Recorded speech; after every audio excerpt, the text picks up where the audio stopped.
Clarice passou mais de 7 anos presa por um crime que não cometeu: o assassinato do marido, um vigarista. Quando saiu da prisão, foi viver num vagão de obra abandonado com 2 moradores de rua, recolhendo papelão e sucata para sobreviver. Um dia, encontrou um celular jogado fora e, ao ligá-lo, viu algo que fez seu sangue gelar.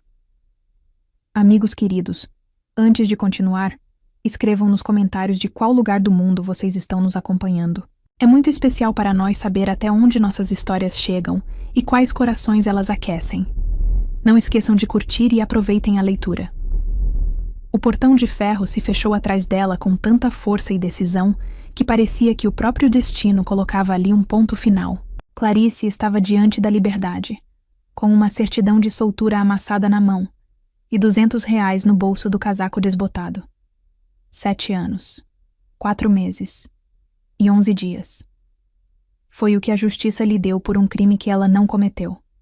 O sol de abril batia forte em seus olhos desacostumados. Do lado de fora da prisão, o mundo continuava girando, alheio às vidas que ali dentro se despedaçavam. Clarice fechou os olhos por um instante, tentando conter o tremor nas pernas. Com 42 anos, idade em que a vida deveria estar florescendo, tudo o que ela tinha era um passado em ruínas e um futuro incerto pela frente. O ônibus que seguia para Belo Vale andava devagar pela estrada esburacada, chacoalhando nos solavancos. Os outros passageiros, também recém-libertados, estavam em silêncio, cada um imerso em seus próprios pensamentos. Clarice segurava firme, uma bolsa velha contra o peito. Nela, uma troca de roupas, um caderninho com endereços e uma foto dos pais numa moldura improvisada de papelão. No trem para Belo Vale, vindo de outra cidade próxima, ela ouviu pela primeira vez em anos o toque musical de um celular. Uma jovem no compartimento ao lado conversava animadamente com a amiga sobre um novo celular e cartões de crédito. Para Clarice, era como ouvir outro idioma. Aquelas palavras pertenciam a um mundo que ela havia deixado em 1997. A estação central de Belo Vale a recebeu com sua correria e o cheiro de pão recém-assado das lanchonetes ao redor. A cidade tinha mudado tanto que ela mal reconhecia. Letreiros em inglês brilhavam por todos os lados. As pessoas estavam mais coloridas, falavam mais alto. Jovens engravatados andavam apressados, falando em celulares do tamanho da palma da mão. Primeira parada: o posto de emissão de documentos. Clarice demorou 2 horas para encontrar o local, perdida entre nomes de ruas que haviam mudado e estações de metrô desconhecidas. A fila dava a volta no quarteirão. Pessoas com pilhas de papéis pareciam estar prestes a fazer uma prova de resistência burocrática. Próximo! Gritou a funcionária atrás do balcão, sem sequer levantar os olhos. Clarice entregou seu atestado de soltura e um documento provisório. A emissão do novo passaporte leva 30 dias úteis. Taxa, R$ 200. Precisa da certidão de endereço e 2 fotos, disse a funcionária. Próximo. Mas como vou conseguir a certidão se ainda não tenho passaporte? A mulher finalmente levantou os olhos. O olhar cansado e indiferente de quem já viu milhares na mesma situação. Problema seu. Sem documentos não tem como registrar. Próximo. Na rua, Clarice se sentou num banco e tirou do bolso o endereço da casa onde cresceu. Rua Clemente, número 17, no bairro Moscovo Velho. Foi lá que viveu sua infância. Lá estavam as memórias dos pais. Um casarão antigo onde a avó guardava sua coleção de lenços. O bonde a levou até o bairro. A rua estava diferente. Fachadas renovadas, carros importados estacionados nos quintais. Crianças brincavam nas calçadas com jaquetas coloridas. Na janela do antigo lar, agora havia cortinas brancas com bordados dourados. Clarice apertou o botão do interfone. A voz do outro lado demorou a responder. Quem é? Boa tarde. Aqui é a Clarice Montenegro. Eu morava aí antes. Não conhecemos. Ninguém com esse nome. Esta casa é nossa faz 5 anos. Entendeu? Eu acabei de sair da prisão. Esse era o meu lar. Olha aqui, senhora. Não vem com essa. Compramos essa casa legalmente. Temos todos os documentos. Vai embora ou chamamos a polícia. O interfone desligou. Clarice ficou parada, do lado de fora, como uma mendiga. Através do portão, via o jardim bem cuidado onde, um dia, floresceu a lilás da sua mãe. Agora, no lugar, havia um parquinho infantil, com um escorregador de plástico. Ao entardecer, ela chegou à sede da promotoria regional. O promotor de plantão mal prestou atenção. Montenegro, caso de 1998. Murmurou, lendo no computador. Sentença está em vigor. Recursos negados. Caso encerrado. Mas eu sou inocente. Meu marido está vivo. Ele armou para mim. Senhora Montenegro, disse o promotor, coçando o nariz. Só podemos reabrir o processo se surgirem novas provas que não eram conhecidas na época. A senhora tem essas provas? Não. Então não podemos fazer nada. Procure um advogado. Talvez ele consiga algo. Boa sorte. Ao sair, Clarice se sentiu uma poeirinha no meio de um mundo gigantesco e indiferente. Já era noite. Ela precisava dormir em algum lugar, mas com R$ 200 não dava nem para uma pensão de beira de estrada. Voltou ao seu antigo bairro e se abrigou no corredor de um prédio vizinho. Clarice acordava com os primeiros raios de sol. Um hábito da prisão, difícil de abandonar mesmo após um mês de liberdade. A primeira coisa do dia era a oração. Ela tirava do bolso da blusa um ícone de papel já bem gasto de São Benedito, presente de Dona Teresa, sua companheira de cela, antes da libertação. A imagem estava escurecida pelo tempo e pelo toque constante, com as bordas desfiadas, mas o rosto do santo ainda transmitia serenidade e sabedoria.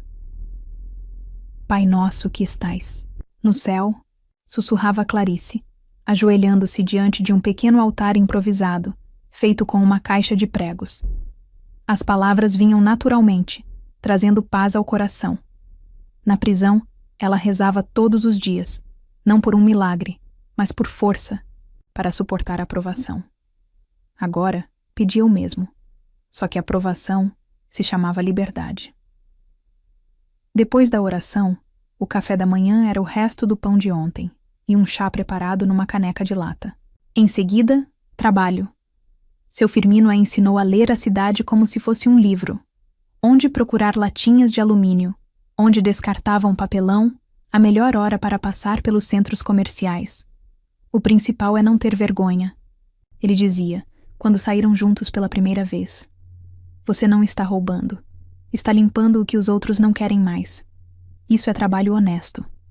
Em um mês, Clarice já sabia diferenciar tipos de metal, avaliar a qualidade do papel reciclável e até negociar com os compradores, R$ 30 a R$ 50 por dia. Era o suficiente para comprar pão, leite e algum grão. Às vezes dava para levar um pedaço de queijo ou algumas maçãs. Zeca Rangel acabou virando um companheiro inesperado. Sóbrio, era outra pessoa. Inteligente, gentil e com um conhecimento impressionante. Explicava para Clarice como funcionavam os celulares. Contava sobre as tecnologias novas que surgiram enquanto ela estava presa. Imagina, Clarice, agora dá para gravar vídeo com o celular. A qualidade ainda é fraca, mas daqui uns 10 anos todo mundo vai ter câmera no bolso.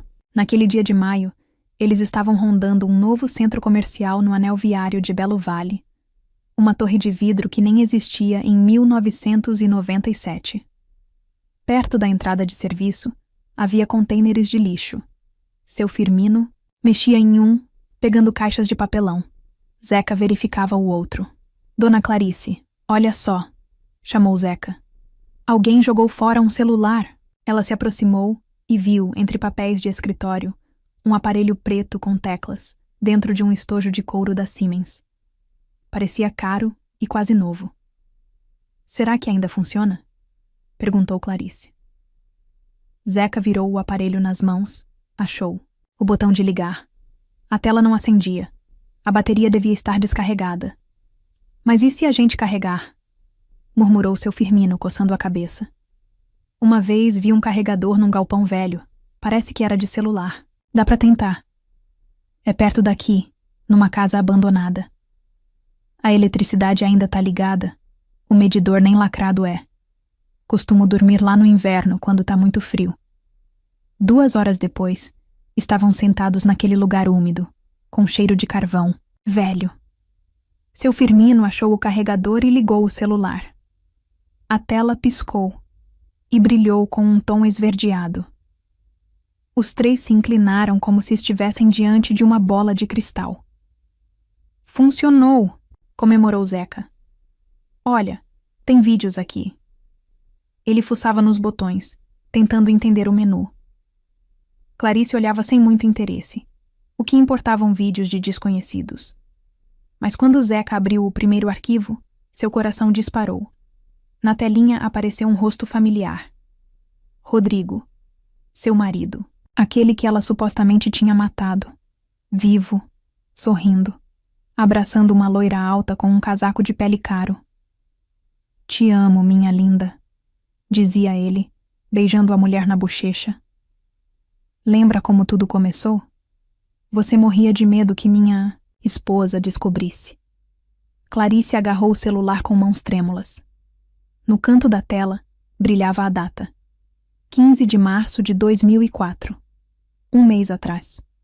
Aparecia também a fachada do restaurante Imperial, com aquelas colunas inconfundíveis. Clarice, o que houve? Perguntou seu Firmino assustado.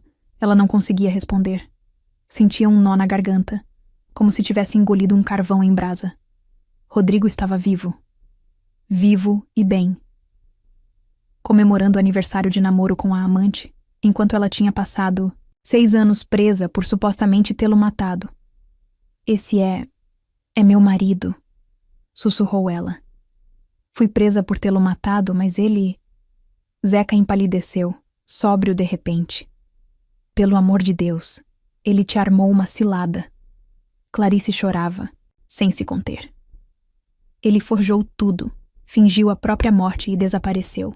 E eu fui condenada. Gritei minha inocência, mas ninguém acreditou. Seu Firmino a abraçou pelos ombros em silêncio. Por 1 minuto, tudo o que se ouvia era o som da água pingando em algum canto. Isso é prova, disse Zeca em voz baixa. Data, lugar, o rosto dele. Ele está vivo, então não houve assassinato. Mas será que o tribunal vai acreditar? Clarice enxugou as lágrimas com o dorso da mão. Vão dizer que é montagem. Não, rebateu Zeca, analisando a tela. Tem a geolocalização aqui, coordenadas de GPS. Em 1997 não dava para forjar isso, e a qualidade é ruim, demais para ter sido editada. Quem ia falsificar um vídeo caseiro desses? Clarice olhou de novo para a tela. Rodrigo ria, gesticulava do jeito que ela conhecia, com aquela mesma pinta perto da orelha esquerda. Estava mais jovem e mais feliz do que no último dia em que o viu. Sabe de uma coisa? Disse seu Firmino, levantando-se e andando de um lado para o outro. Isso não é acaso. É um sinal de Deus. Ele não dá a ninguém uma cruz maior do que pode carregar. Se ele te mostrou essa prova, é porque chegou a hora de buscar justiça. Mas como? Murmurou Clarice Montenegro, sentindo-se pequena diante de um gigante. Quem vai me ouvir? Fui presa. Ele deve ter documentos novos. Uma nova vida. Tem que ir ao Ministério Público, disse Zeca Rangel com firmeza. Leva esse celular. Mostra a data, o lugar. É uma prova concreta. Concordo, disse seu Firmino. Mas tem que ser com cuidado. Guarda o celular, faz cópias do vídeo, busca testemunhas. Eu confirmo que achamos juntos no lixo. E eu também, disse Zeca. Posso até explicar a parte técnica, como a data é registrada. Por que o vídeo não pode ser manipulado? Clarice olhou novamente para o ícone de São Benedito, que ainda segurava na mão. O santo protetor dos injustiçados a encarava do papel, com paz e encorajamento. Pai nosso que estais no céu, sussurrou ela.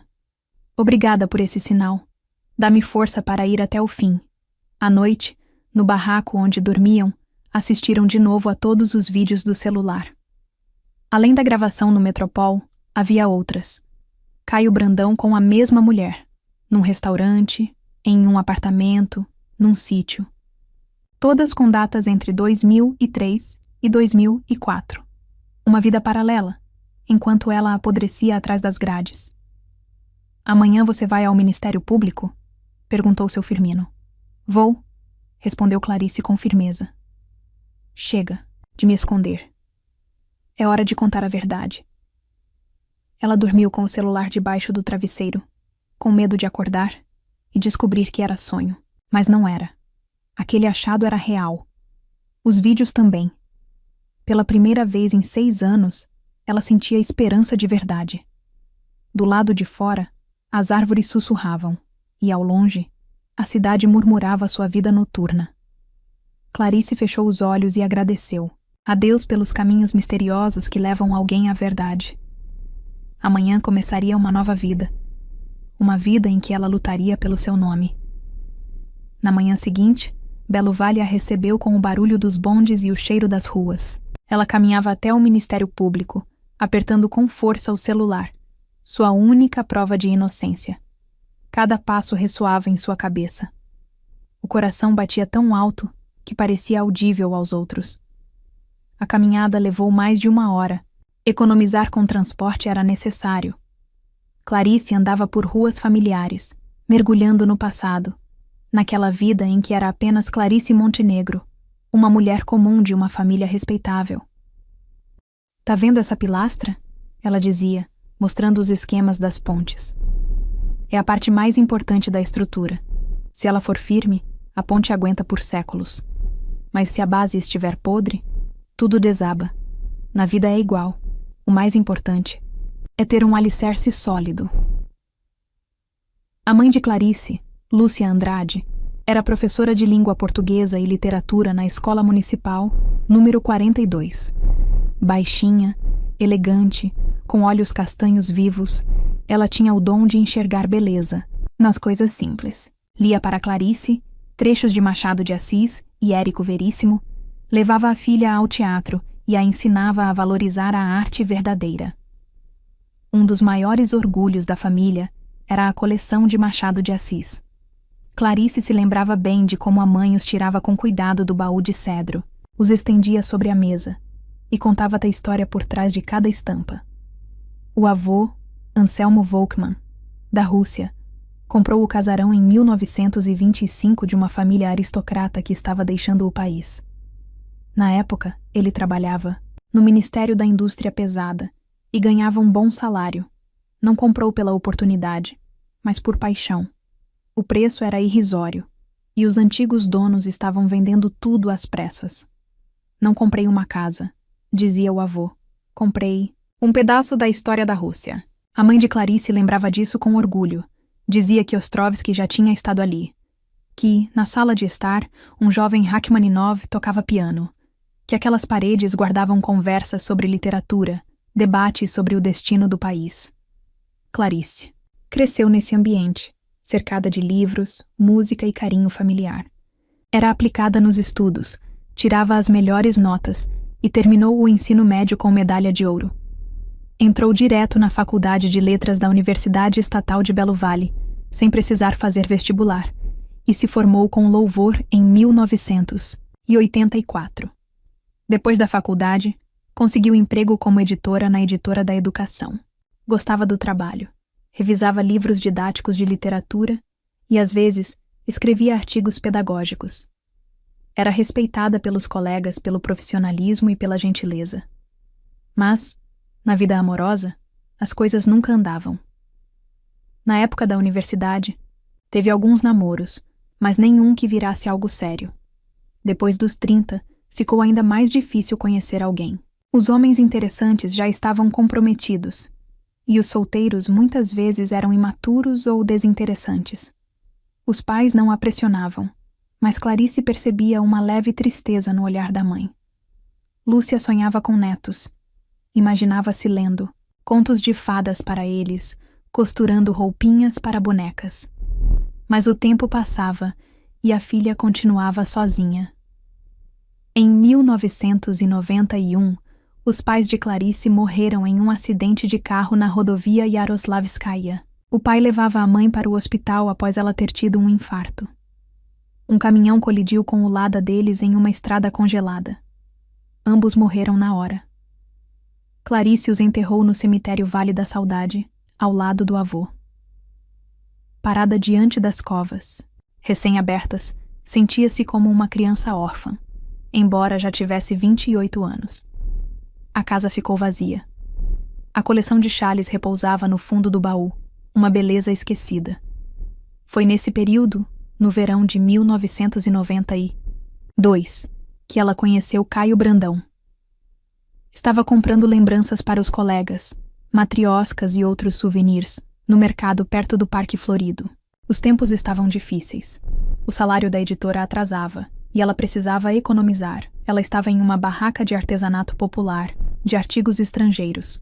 Um homem de 34 anos, bem apessoado, vestido com elegância, examinava colheres pintadas à mão e perguntava algo ao vendedor. Clarice, sem querer, ouviu. Preciso de peças autênticas.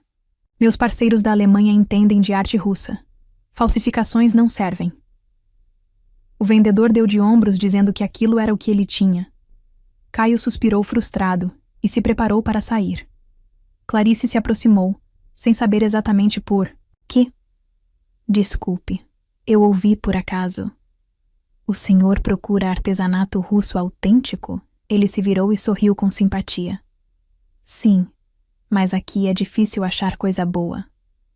Estendeu a mão. Caio Brandão. Você entende de antiguidades?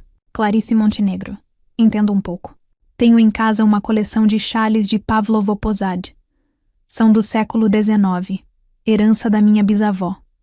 Os olhos dele brilharam com interesse genuíno. Pavlovo Posad é o sonho de qualquer colecionador. Posso ver? Estou começando um projeto de exportação de antiguidades russas para a Europa. Lá tem muita demanda por peças autênticas. Foi assim que tudo começou. Uma semana depois, Caio apareceu em sua casa com um buquê de rosas brancas e uma caixa de bombons. Observou os chales. Com olhos de conhecedor, elogiou a pintura, falou sobre seus planos de montar uma empresa para exportar arte russa. Você acredita, Clarice? Na Alemanha, um chale desses vale milhares de marcos, e aqui ninguém dá valor. Um verdadeiro absurdo. Precisamos mostrar a verdadeira beleza da Rússia para o mundo. Caio era encantador, culto, sabia conversar. Morava no Brasil, mas tinha parentes e amigos na Alemanha. Contava sobre viagens ao exterior, sobre planos de negócios, sobre sua paixão pela cultura russa. Clarice ouvia como quem sonha acordada. De repente, aquele homem tinha invadido sua vida solitária e compartilhava seus interesses. Compreendia o valor do que ela guardava. Ele era atencioso. Levava-a ao teatro, a restaurantes, presenteava com flores.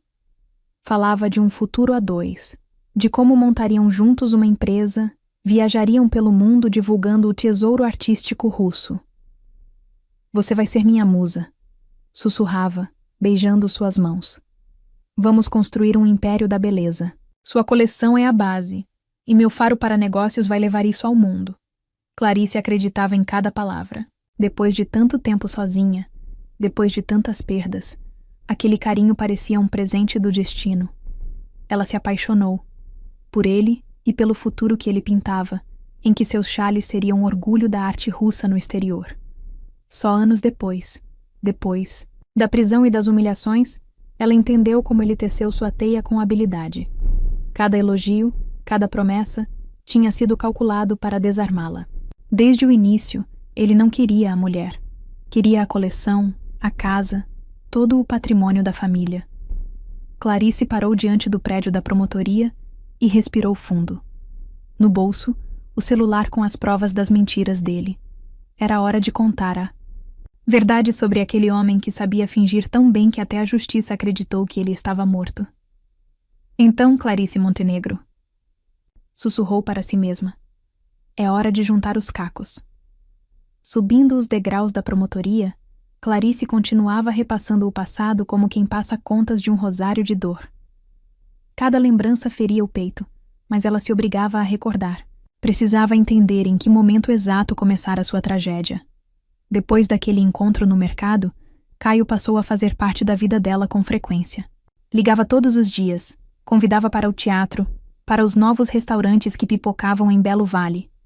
O Imperial, o Mercado do Oriente, até o famoso Solar Paulista, na Avenida Atlântica, onde um jantar custava o equivalente ao seu salário mensal. Dinheiro foi feito para circular, dizia ele pedindo vinho caro. Estou numa fase boa. Os parceiros de Hamburgo adiantaram o pagamento da primeira leva de produtos. Logo seremos milionários, Clarice. A confiança dele era hipnotizante. Naqueles tempos malucos, muita gente fazia fortuna do nada, vendendo qualquer coisa, levando malas de produtos para o exterior. Por que o artesanato russo não poderia ser uma mina de ouro? Casaram-se em janeiro de 1993, numa cerimônia simples, só com amigos próximos. Caio insistiu que ela mantivesse o sobrenome de solteira. Entende, Valiusha? Para os negócios na Europa, o histórico familiar conta. Valiusha soa quase como nobreza. Brandão é muito comum. Os clientes tinham que sentir um ar de sofisticação. A lógica parecia convincente. Clarice concordou, sem imaginar que estava entregando a chave do cofre da família a um predador. Depois do casamento, eles foram morar na mansão. Caio explorava, cada cômodo com entusiasmo, perguntava sobre a história de cada objeto. O que mais o atraía eram os documentos da casa e a coleção de peças. Passava horas analisando pastas, estudando os certificados de origem dos lenços, os laudos dos especialistas. Precisamos registrar tudo corretamente, explicava. Para exportar, era necessário ter certificados de valor cultural e autorizações do Ministério da Cultura. Uma burocracia imensa. Mas, segundo ele, era o único jeito. Os 2 primeiros anos de casamento foram como um conto de fadas. Caio era atencioso, dava presentes, fazia planos, falava das negociações com colecionadores alemães, mostrava cartas de possíveis compradores. Parecia tudo sério e promissor. A única tristeza era a de ausência de filhos. Os médicos não sabiam explicar. Ambos tinham exames perfeitos, nenhuma patologia, mas a gravidez não acontecia. Caio a consolava. Dizia para não se apressarem. Talvez seja melhor assim, dizia. Vamos primeiro estabilizar os negócios, depois cuidamos da família. Ter filhos exige dedicação total, e agora estamos num momento delicado.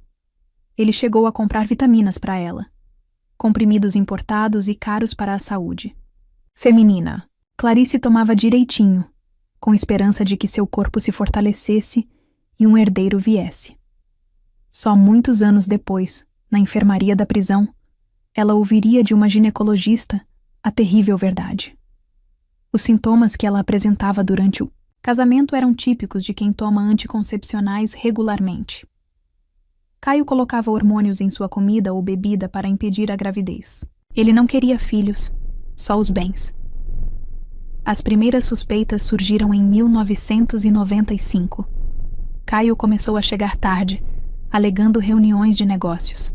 Voltava para casa cheirando a perfume feminino, sussurrava ao telefone e desligava rapidamente quando ela aparecia. Trabalho, Clarice, dizia com desdém. Negócios com novos parceiros. Gente importante, confidencialidade é essencial. Mas o coração de uma mulher percebe a mentira. Clarice começou a observar melhor, a ouvir com atenção. Encontrava nos bolsos dos paletós dele notas de restaurantes para 2 pessoas, bilhetes com nomes femininos, chicletes com gosto estranho de batom. Os negócios também começaram a emperrar. As entregas prometidas eram sempre adiadas. Os tais parceiros alemães sumiram, pararam de responder. Quando ela perguntava, Caio dava respostas vagas. Crise na Europa, o poder de compra caiu. Mas é passageiro. Logo tudo volta ao normal. E no 1997, Clarice viu por acaso uma mensagem no novo celular dele. Caio tinha deixado o aparelho na cozinha e foi tomar banho. A tela mostrava uma mensagem de uma tal de Lica. Meu amor, quando vamos nos livrar desse problema? Cansada de me esconder. Com as mãos tremendo, Clarice abriu a conversa. O que leu virou seu mundo de cabeça para baixo. O plano vai dar certo. A velha logo vai sumir. Escrevia Caio. Está tudo pronto. Só falta o momento certo. E o dinheiro, tem certeza? Perguntava Lica. Só a casa vale R$500.000. Fora a coleção. Vamos viver bem, meu bem. E quando vai agir? Em breve. Paciência, minha linda. Clarice mal. Conseguiu terminar a leitura. As mãos tremiam tanto que quase deixou o telefone cair. Então era isso. Durante todos esses anos, ele planejou matá-la. Todo aquele amor, cuidado, planos em comum, era tudo mentira. Ela colocou o telefone de volta no lugar e saiu correndo de casa. Vagou por Belo Vale durante horas, tentando entender o que tinha, acabado de descobrir. Por dentro, sentia-se como se algo tivesse se partido, como uma corda esticada que de repente arrebenta. Voltou tarde, quando Caio já dormia. Deitou-se ao lado dele e passou a noite inteira olhando para o teto, ouvindo sua respiração. Na manhã seguinte, no café, ele estava como sempre, sorridente, atencioso. Clarice, você está pálida. Não está doente? Não, só dormi mal. Quer ir ao médico? Ou tirar uns dias? Estava vendo uns pacotes para Gramado. Ela respondia, fingia normalidade, mas por dentro tudo estava gelado. Aquele homem planejava matá-la, e ainda assim falava em viagem de férias. Clarice decidiu pedir o divórcio. Foi a um advogado em segredo. Começou a preparar os papéis, mas não teve tempo. Caio foi mais rápido. A noite fatídica foi no fim de outubro. Caio chegou em casa com um buquê de rosas e uma garrafa de champanhe francês. Hoje é dia de comemorar, Clarice. Os alemães finalmente aprovaram o primeiro lote. O contrato foi assinado. O dinheiro chega em uma semana. Ele estava radiante.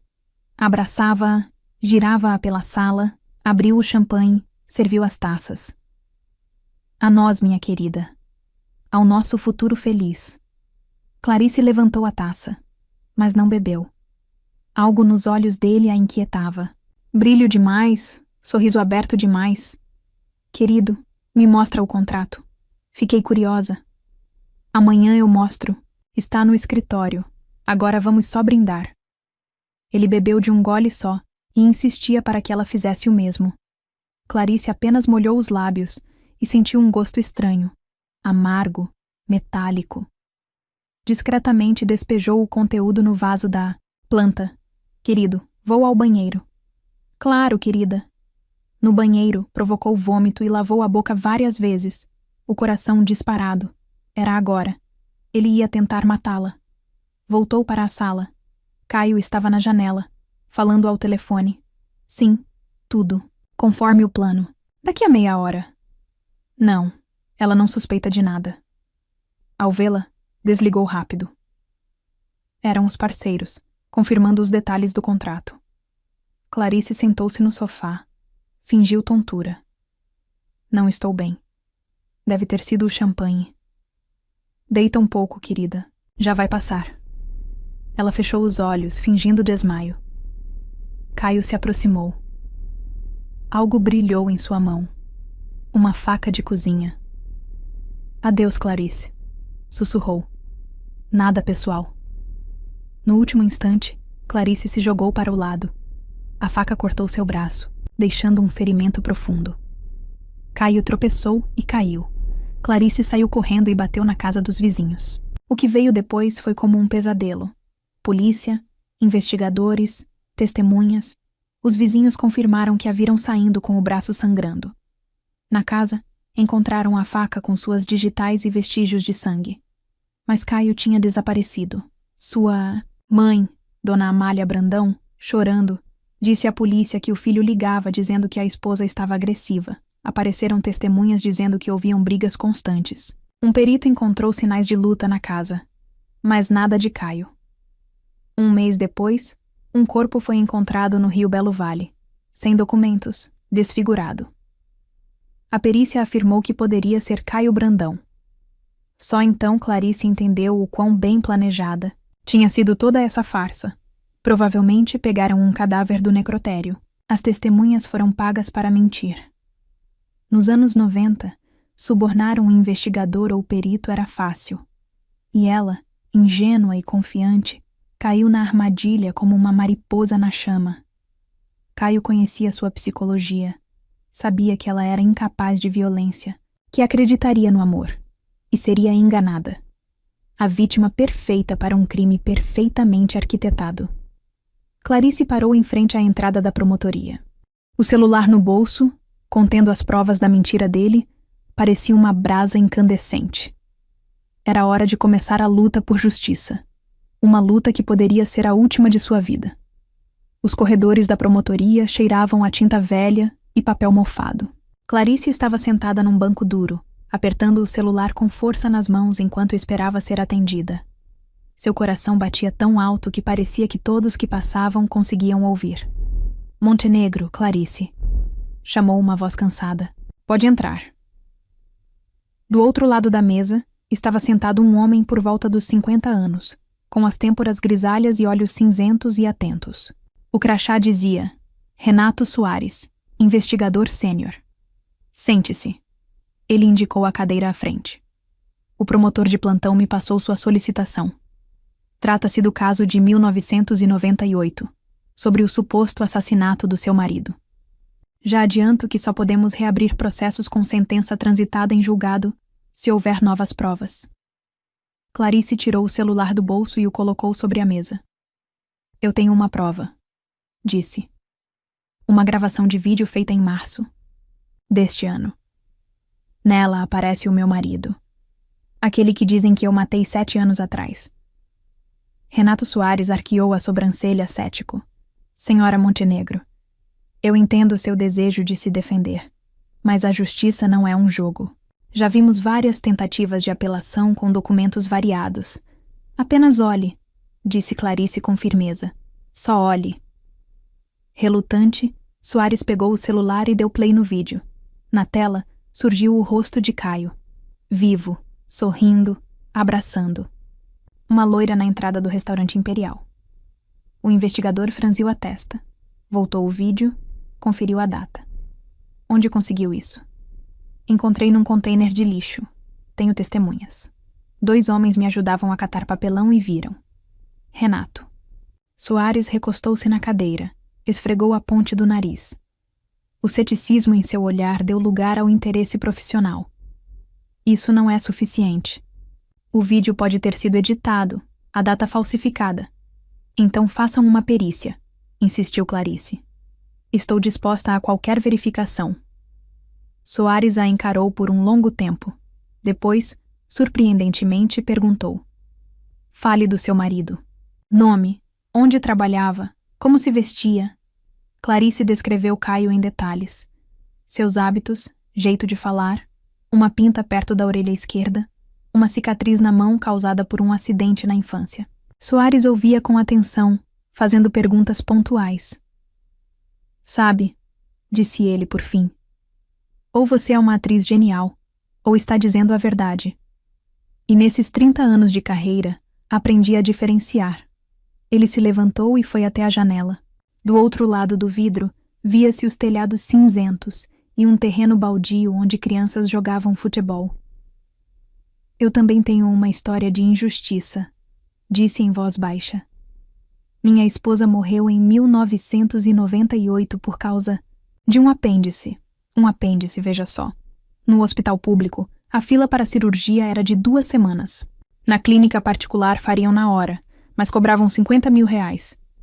Ele fez uma pausa, olhando as crianças. A gente não tinha esse dinheiro. Eu era investigador, não empresário. Achamos que 2 semanas não fariam diferença. Erramos. O corpo dela entrou em peritonite em 4 dias. Clarice sentiu um nó na garganta. Minha filha me culpa até hoje, continuou ele. Diz que meu trabalho era mais importante que a família. Se tivesse aceitado propina como os outros, mamãe estaria viva, ela diz. E talvez tenha razão. O sistema é falho, e ser honesto às vezes mata. Ele se virou para Clarice. Vou analisar seu caso. Se encontrar qualquer falha no processo, vou solicitar uma reavaliação. Mas adianto que é burocrático e demorado. As 2 semanas seguintes foram torturantes. Clarice ia todos os dias à promotoria, mas Soares estava sempre ocupado. Finalmente ele a chamou. O pedido foi protocolado. Disse direto. O promotor autorizou a reabertura do caso. Está aqui a decisão. Clarice pegou o papel com as mãos trêmulas. Isso significa que temos 1 mês para encontrar novas provas da sua inocência. Ou confirmar que a sentença anterior foi justa. E o que já descobriram? Soares puxou uma pasta grossa. O seu caso é um exemplo clássico da negligência, dos anos 90. A investigação foi feita de qualquer jeito. As perícias mal conduzidas. As testemunhas? Contraditórias. Algumas claramente falsas. Ele abriu a pasta e mostrou uma foto. Veja, a perícia do sangue na faca foi feita 2 dias depois da apreensão. Naquela época, esse tipo de teste levava no mínimo 1 semana. Alguém estava com pressa. Então, a perícia foi forjada? Provavelmente, mas é difícil provar. O perito morreu há 3 anos de infarto. Ele virou mais algumas páginas. As testemunhas também são suspeitas. A senhora Lúcia Andrade, que disse ter ouvido você discutindo com seu marido, se mudou para os Estados Unidos logo depois do julgamento. E o senhor Ivanov, que alegou ter visto você sair correndo com uma faca, era um usuário de drogas conhecido. Seu depoimento nem deveria ter sido aceito. E o delegado responsável pelo caso? Coronel Tancredo. Pediu exoneração em 2001. Dizem que foi pego recebendo propina, mas abafaram o caso. Hoje trabalha como segurança em um supermercado. Clarice ouvia tudo, atônita. A sensação era de que todo o sistema jogava contra ela, desde o policial do bairro até o promotor. Todos foram comprados? Perguntou. Nem todos, respondeu Soares. Mas muitos faziam o trabalho de qualquer jeito. Na época, o que importava era resolver os casos, não encontrar a verdade. Tinha um corpo? Tinha um suspeito? Fechava-se o caso. Ele fechou a pasta. Agora vem a parte mais difícil. Encontrar seu marido. Vivo. Já pedi que os agentes iniciem a busca. Estamos consultando bancos de dados do país inteiro. 1 semana depois, vieram as respostas. O Major Marcos, do setor de buscas, espalhou impressões sobre a mesa. Temos uma pista. Um tal de Caio Brandão está sendo procurado por estelionato em Manaus e Macapá. As características físicas batem. Clarice olhou a foto. Mesmo em má qualidade, era ele, envelhecido, com barba, mas inconfundivelmente Caio. O golpe é o mesmo, explicou o Major. Ele se aproxima de mulheres sozinhas, conquista a confiança, ganha acesso aos bens. Em Manaus, roubou R$200 mil de uma viúva. No Macapá, registrou no nome dele o apartamento de uma professora aposentada e sumiu. E agora, onde ele está? Em Londrina, morando com uma tal de Luciana Santos. Viúva, 50 anos. O marido era vice-diretor de uma fábrica. Casa, carro, poupança, do jeitinho que ele gosta. Soares analisou os documentos com atenção. E o nome? Que ele está usando? Brandão. O passaporte provavelmente é falso. Entendi. Ele nem se deu ao trabalho de mudar o disfarce por completo. O investigador ficou pensativo. Precisamos prendê-lo com cautela. Se ele perceber algo, desaparece de novo, e achá-lo será difícil. Qual é o plano? Vigilância. Vamos juntar provas das fraudes atuais e prender em flagrante. Ao mesmo tempo, faremos a perícia oficial do vídeo. Precisamos comprovar que não foi adulterado. Clarice observava em silêncio os 2 profissionais montando uma operação contra o homem que destruiu sua vida. Pela primeira vez em muitos anos, ela sentiu que talvez a justiça fosse possível. Quanto tempo isso leva? 1 a 2 meses, respondeu Soares. Não podemos agir com pressa. Tudo precisa estar dentro da lei, para ninguém alegar irregularidade depois. E se ele fugir? Não vai fugir. Ele acha que é intocável. Clarice Montenegro está na prisão. O caso está encerrado. Ele acha que pode viver em paz. Criminosos assim raramente mudam de tática. Para quê, se a antiga ainda funciona? Naquela noite, enquanto caminhava de volta para seu pequeno alojamento, Clarice pensava nos caminhos estranhos que a vida toma. 1 mês atrás, ela não era nada. Uma ex-presidiária sem documentos e sem condições de se sustentar. Mas agora a máquina do Estado começou a trabalhar a seu favor. E o mais importante, ela conheceu alguém que acreditou nela. Renato. Soares também sofreu com as falhas do sistema. Perdeu a esposa por causa da burocracia e do descaso. Talvez por isso ele tenha visto na história dela um reflexo da própria dor. No trailer onde ela estava, seu Firmino e Zeca Rangel a esperavam, com o jantar, batatas e carne enlatada. E aí, como andam as coisas no Ministério Público? Perguntou seu Firmino. Começaram a investigar. O investigador parece ser uma boa pessoa. Isso é ótimo, sorriu Zeca Rangel. A verdade sempre vence, mesmo que devagarzinho, corrigiu Clarice Montenegro. Mas vence, acrescentou ela, tirando do bolso um ícone de São Benedito e agradecendo silenciosamente pela ajuda recebida. O caminho até a verdade seria longo e tortuoso, mas ela já não tinha dúvidas de que chegaria até o fim. Agosto passou como um rio, lento de esperar. 3 meses de preparação cuidadosa transformaram a vida de Clarice numa sequência de reuniões com agentes, análise dos documentos do caso e procedimentos intermináveis. Renato Soares trabalhava com método, sem deixar passar nenhum detalhe. Não se pode ter pressa, ele repetia quando Clarice começava a ficar nervosa. Um erro e tudo vai por água abaixo. Ele vai arrumar um bom advogado e o caso vai desmoronar no tribunal. A primeira conquista foi a autorização judicial para interceptar as ligações telefônicas. A juíza, uma senhora idosa com olhar cansado, estudou os documentos por bastante tempo. Há fundamento, disse finalmente. Autorizo a escuta por 2 meses, mas atenção.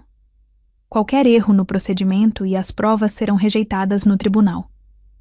Os agentes instalaram os equipamentos e o Major Robson informava regularmente os resultados. O quadro está ficando interessante, dizia ele, mostrando as transcrições das conversas. Seu ex-marido não mudou. Ele tentava ganhar a confiança de Marina Silva, planejando transferir o apartamento dela para o próprio nome. Clarice lia as gravações com um sentimento doloroso. As mesmas entonações, os mesmos artifícios que ele usava com ela no passado. Alô, querida, você entende que eu preciso de garantias, dizia Caio Brandão, em uma gravação de 15 de agosto. Estou investindo meu dinheiro no negócio. E se algo acontecer com você, vou ficar no prejuízo. Querida, mas o testamento? Isso soa tão assustador, respondia a mulher. Ora, é só uma formalidade. Você é jovem e saudável. Mas assim eu fico tranquilo quanto ao nosso futuro. É o clássico golpe para ficar com o imóvel, comentou o delegado Matias Prado. Coitada da mulher, deve achar que encontrou amor na velhice. No final de agosto, Caio tomou uma atitude decisiva. Uma conversa interceptada com um tal Petrovich revelou que ele planejava forjar o testamento da Marina Silva. O documento será idêntico ao original, garantia Paulo Roberto. O papel é o certo. O carimbo é verdadeiro. Só falta achar um tabelião que colabore.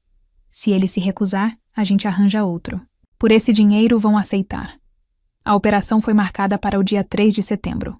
Caio foi ao cartório de notariado na Rua da Hora com o testamento falso e um maço grosso de reais. Os agentes esperavam no prédio ao lado. A tabeliã Silvana Ribeiro mostrou ser uma mulher de princípios. Ela examinou o documento com atenção. Comparou as assinaturas. Jovem, disse com firmeza. Essa falsificação é bastante grosseira, aliás. O quê? Você acha que é a primeira vez que vejo um testamento falso? Caio ficou pálido e tentou argumentar. Vou chamar a polícia, cortou a tabeliã. Naquele instante, os agentes entraram no cartório. Caio Brandão, também conhecido como Souza, anunciou o Major Robson. Você está preso sob suspeita de fraude. Caio tentou correr para a saída, mas um agente bloqueou sua passagem. Ele não resistiu. Provavelmente entendeu que era inútil. Em nome do quê? Perguntou, tentando manter a dignidade. Você tem advogado? Tenho. Ligue do delegado, respondeu Robson, colocando as algemas. A busca no apartamento em Londrina trouxe resultados sensacionais. No esconderijo atrás de um painel falso, foram encontrados 12 lenços de Pavlovo Posad, da coleção de Clarice. Eles estavam dentro de um baú de cedro, enrolados em tecido de seda, exatamente como a mãe dela guardava. Então ele não vendeu, surpreendeu-se Renato Soares. Guardava como um dinheiro escondido para o dia ruim. Clarice pegou um lenço chamado Princesa Cisne, o mesmo que sua mãe lhe mostrara quando era criança. O tecido ainda carregava o cheiro de cedro e lavanda que a avó usava para perfumar os chales. Ele gostava mesmo de coisas bonitas, disse baixinho. Talvez, no fundo, ele entendesse o valor delas, ou só fosse ganancioso, contestou o Major Robson. Achava que um dia poderia vender tudo por um bom preço. A audiência presencial foi marcada para uma semana depois. Clarice se preparou para o encontro como se fosse uma prova. Galina, amiga e cenógrafa de teatro, ajudou-a a se arrumar. Você tem que estar à altura, dizia enquanto arrumava o cabelo.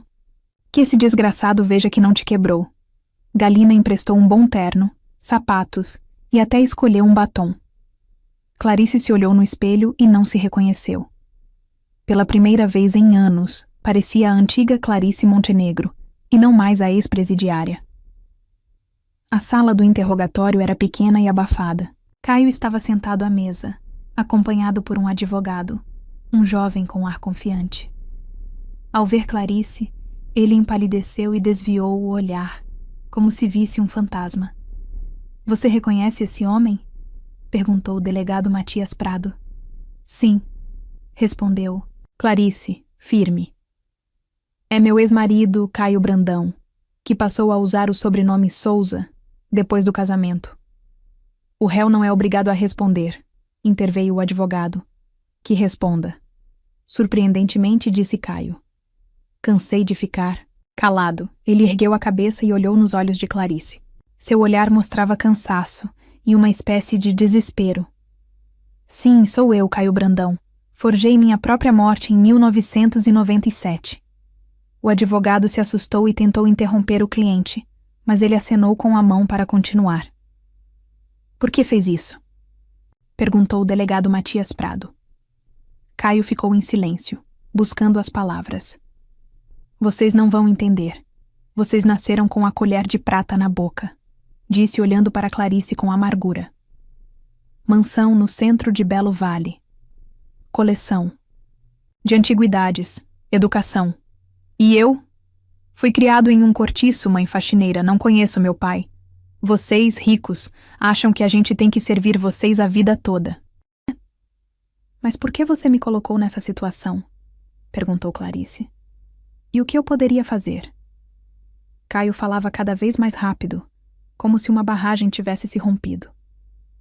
Simplesmente me divorciar e ficar sem nada. Eu trabalhei para você durante 5 anos, fingindo ser um marido amoroso. Pode considerar que paguei o preço. E a coleção? Por que você a roubou? Não roubei. Só peguei o que era meu por direito. Ele explodiu. Você acha que foi fácil aguentar seu orgulho intelectual? Caio é um homem do século XV. Cuidado. Caio é uma peça de museu. Sempre me senti um selvagem na sua casa. Clarice ouvia, surpresa. Ele via o cuidado dela com o patrimônio cultural como arrogância e o desejo de preservar a beleza como desprezo pelas pessoas simples. Sua mãe também estava envolvida nesse esquema? Perguntou o delegado Matias Prado. Caio, minha mãe. Ela achava que estava me ajudando a me estabelecer na vida. Usava suas antigas conexões partidárias, negociava com um investigador. Eu disse a ela que minha esposa queria se divorciar e tirar tudo de mim. Ela sabia que você estava vivo? Não exatamente. Achava que eu só estava fugindo do divórcio. Minha mãe é uma mulher simples, Não entende detalhes jurídicos. Dona Amália Brandão chegou 1 hora depois. Uma senhora de 70 anos com um sobretudo desbotado chorava sem parar. Meu filho, o que você fez? Ela leu. Eu me esforcei por você. Queria que você tivesse uma vida digna. Você sabia que seu filho fingiu a própria morte? Perguntou o delegado. Não. Dona Amália soluçou. Ele disse que a esposa o maltratava. Queria expulsá-lo de casa. Pensei. Hoje em dia, divórcios são complicados e dividir bens é difícil. Caio disse para arrumar tudo legalmente, para que a casa ficasse com ele. Eu pensei que era legal. Renato Soares olhava para a idosa chorando com compaixão. O amor cego de mãe a fez cúmplice do crime. Dona Amália Brandão, sabe que por causa das suas ações uma mulher inocente passou 7 anos na prisão? A senhora olhou para Clarice com olhos assustados. Me perdoe, sussurrou. Eu não queria. Achei que Caio estava certo. Clarice, de repente, sentiu não raiva, mas pena daquela mulher. Dona Amália tentou proteger seu único filho da única, forma que conhecia, usando suas antigas conexões do passado. Ambos foram presos no mesmo dia. Caio entrou na van da polícia tranquilo, aliviado por ter o segredo revelado. A mãe chorava, repetindo: Eu me esforcei por você, meu filho. Por você? À noite, Renato Soares acompanhou Clarice até o ponto de ônibus. Eles caminharam em silêncio, cada um pensando na própria coisa. Obrigada, ela disse finalmente. Sem você, eu nunca teria conseguido justiça. Faz parte do trabalho, respondeu ele simplesmente. Embora não seja só trabalho. Para mim, também era importante provar que o sistema pode funcionar com justiça. Pararam no ponto. Belo Vale à noite fervilhava ao redor. Carros, pessoas, vida. E agora? O que vai acontecer? Perguntou Clarice. Julgamento, reabilitação, devolução dos bens. Vai ser longo, mas chegaremos lá. Estou falando da gente. Renato sorriu pela primeira vez desde que se conheceram. E quanto a nós? Minha filha acha que você é uma caçadora de dinheiro do papai. Diz que alguma mulher está de novo tentando envolver meu pai. E o que você responde? Que nem toda mulher que aparece na minha vida é uma aventureira. Às vezes é só uma boa pessoa que passou por uma situação difícil. O ônibus chegou. Clarice sentou na janela e acenou com a mão. Na frente, vinham o julgamento, a restauração dos direitos, o retorno à vida normal. Mas, principalmente, a justiça finalmente havia sido feita, e alguém entrou na vida dela. Alguém que acreditou nela quando ninguém mais acreditava. Talvez essa também fosse uma forma de justiça, tardia, mas não menos importante. O julgamento de inverno transcorreu sem surpresas. Caio foi condenado a 8 anos de regime fechado por fraude e falsificação de provas. A mãe, Dona Amália Brandão, recebeu 3 anos de pena condicional, considerando sua idade e arrependimento. A senhora chorava no tribunal. Eu continuo pedindo desculpas. Me perdoe, Clarice. Me perdoe, velha tola. Clarice se aproximou dela, após o veredito. Não guardo rancor, disse baixinho. Você amava seu filho. Isso não é crime. O processo de reabilitação levou 1 ano e meio. A burocracia era lenta. Cada documento exigia idas e vindas por vários órgãos.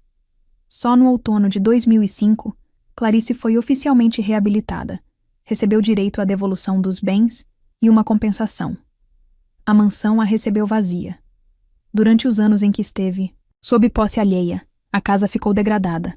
O telhado vazava, o reboco caía. Era preciso trocar a fiação elétrica e o encanamento. A família do petroleiro saiu sem escândalos. Até pediu desculpas pelo transtorno. A coleção foi parcialmente recuperada. 12 lenços foram encontrados com Caio. Outro apareceu num leilão. Foi preciso pagar caro para recuperá-lo. 2 lenços nunca apareceram.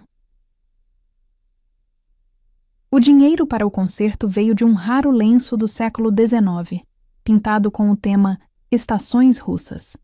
Especialistas o avaliaram em R$ 150 mil. O mercado de antiguidades estava aquecido, Colecionadores disputavam raridades verdadeiras. Dá pena se desfazer, confessou Clarice ao avaliador. Mas a casa é mais importante. Os lenços têm que viver em um lugar bonito. O concerto foi sério.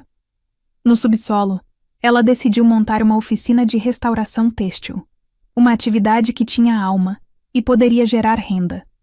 Seu Firmino e Zeca foram seus primeiros ajudantes. Clarice ofereceu que morassem na mansarda da casa, um apartamento feito da antiga despensa. Clarice, somos pessoas simples, disse seu Firmino envergonhado. Não combinamos com uma casa assim. Besteira, ela respondeu com um aceno. A casa é grande, tem espaço para todo mundo. E eu preciso de ajudantes.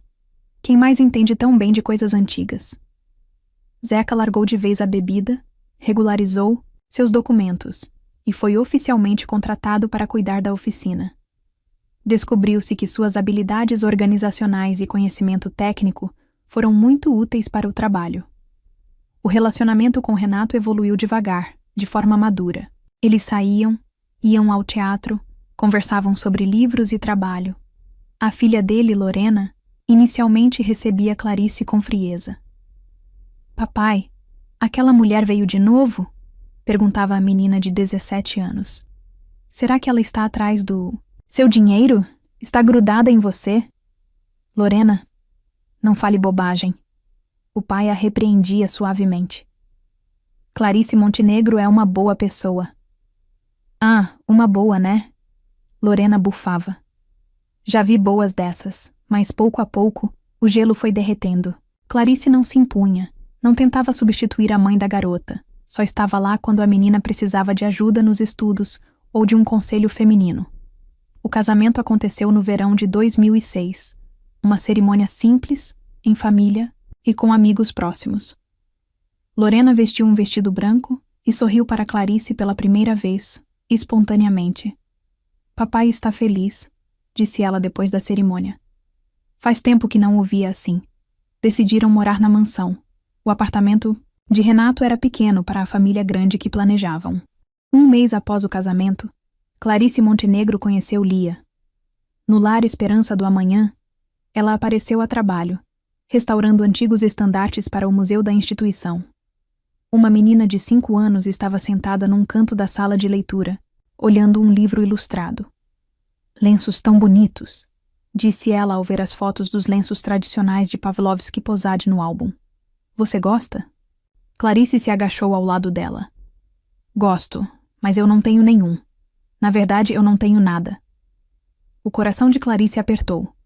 Lia mancava, resultado de um acidente de carro que matou seus pais.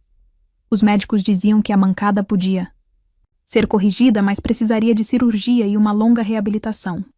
Quer que eu te dê um lenço? Ofereceu Clarice. Pode? Claro, mas antes preciso falar com a tia Silvana Ribeiro. A adoção foi formalizada antes do inverno. A cirurgia na perna foi feita na melhor clínica de Belo Vale, parcialmente paga pelo governo e parcialmente com recursos próprios. A reabilitação durou 6 meses, mas o resultado superou as expectativas. Lia passou a andar normalmente, só mancando um pouco quando cansava. A oficina ganhava força. Os primeiros pedidos vieram do Museu Histórico, que precisava restaurar uma coleção de vestimentas eclesiásticas do século XV.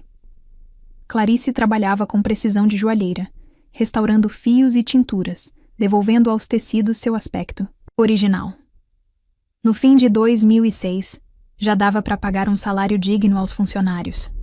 Seu Firmino virou mestre sênior de madeira, fazendo molduras para quadros e suportes para os tecidos restaurados. Zeca Rangel cuidava da administração, negociava com os clientes e fazia orçamentos. No começo de 2007, Clarice descobriu que estava grávida. Aos 43 anos, uma gravidez tardia, mas bastante segura com o acompanhamento médico moderno. O Centro de Planejamento Familiar ofereceu acompanhamento completo. Existem riscos, o médico avisou com sinceridade, mas as tecnologias atuais minimizam bastante esses riscos. Vamos acompanhar você a cada 2 semanas. Renato Soares brilhava de felicidade. É um menino, dizia, acariciando a barriga de Clarice. Vamos chamar de Renato, em homenagem ao seu pai. A gravidez. Foi difícil, mas sem complicações graves. Renato nasceu em julho de 2007, um menino saudável e forte, pesando 3,2 kg.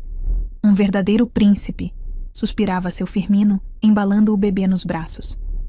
Parece exatamente com o avô Anselmo Volkmann. Pelo retrato. Lorena Soares, que já tinha 20 anos na época, estava encantada com o irmãozinho. Mamãe, posso convidar minhas amigas para mostrar o Renato? Elas vão morrer de inveja.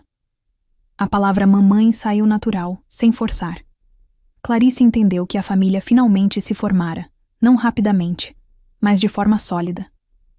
O verão de 2009 foi excepcionalmente quente. No jardim da mansão, sob uma velha macieira, as crianças brincavam. Lia, com 10 anos, construía um castelo de areia, enquanto Renato, com 2, tentava destruí-lo. A menina pacientemente explicava ao irmão que castelos precisam ser protegidos, não destruídos. Renato, não faça isso, é lindo! Clarice observava as crianças pela janela da oficina, onde trabalhava na restauração de um lenço de 1860, da coleção da Galeria Apollo. A tarefa exigia extrema delicadeza. Cada fio tinha importância. Tia, posso entrar? Pode, meu sol. Só lave as mãos antes. A menina olhava fascinada enquanto os dedos finos de Clarice ajeitavam os fios antigos, devolvendo ao tecido sua beleza original. Você vai me ensinar a fazer isso? Claro, quando você crescer um pouco. Na parede da oficina pendiam os retratos dos pais de Clarice, em belas molduras feitas por seu Firmino. Ao lado, fotos da nova família. O casamento com Renato Soares, os primeiros passos de Roman, a formatura de Lorena, o aniversário de Lia. Do porão, vinham vozes. Seu Firmino explicava a Zeca os detalhes da entalhe em madeira. Eles moravam agora, num apartamento no sótão, trabalhavam na oficina e se sentiam parte da família. À noite, quando as crianças já dormiam, Clarice saiu para o jardim. Renato Soares estava sentado num banco sob a macieira, lendo o jornal. Como vai o trabalho na oficina? Perguntou, abraçando a esposa. Vai bem. Muitos pedidos. A galeria quer restaurar mais 2 lenços. Logo vou precisar de um ajudante. E as crianças? Lorena vai defender o diploma mês que vem. Quer seguir carreira na promotoria como o pai. Lia está crescendo esperta e adora desenhar. E Renato? Renato é a nossa felicidade. Sentaram-se em silêncio, ouvindo o farfalhar das folhas e os sons distantes da Belo Vale noturna. A luz quente da casa iluminava as fotos da família e a coleção restaurada de lenços. Sabe, Clarice falou, baixinho. Às vezes penso, e se tudo isso for um sonho? Parece bom demais para ser verdade. Não é sonho, sorriu Renato Soares. É justiça, tardia, mas justa. Deus tirou, mas devolveu em dobro, sussurrou Clarice, lembrando as palavras da mãe. O mais importante era não perder a fé nas pessoas e na justiça. Do quarto das crianças, Renato choramingava. Clarice se levantou para acalmar o filho. A vida continuava. Uma vida simples, feliz, conquistada com anos de sofrimento e paciência. Na mesa da oficina, um lenço ainda incompleto esperava o trabalho do dia seguinte. A beleza antiga, que sobreviveu aos séculos, ganhava vida novamente nas mãos cuidadosas, assim como a própria Clarice, que superou a dor e a traição, mas manteve a capacidade de amar e trazer alegria aos outros. O ciclo se fechava. A casa da família voltava a ser um lar. Queridos amigos, gostaram do conto? O que acharam da atitude de Caio Brandão e da força de Clarice Montenegro? Comentem. Curta se essa história tocou seu coração. Compartilhem com os amigos e inscrevam-se no nosso canal. Na descrição, vocês encontram uma playlist com todos os nossos contos. Agora me diz, você já confiou tanto em alguém que não percebeu os sinais de alerta até ser tarde demais? E se a pessoa que mais te encantou fosse, na verdade, quem mais te destruiu? Como você reagiria? Escreve aqui nos comentários. De 0 a 10, Qual a sua nota para essa história? Quero muito saber. Se você gostou do vídeo, já clica em gostei e não se esquece de se inscrever no canal. Assim você não perde nenhuma história emocionante que postamos diariamente aqui no canal. Desejamos muita saúde e ótimos momentos para vocês.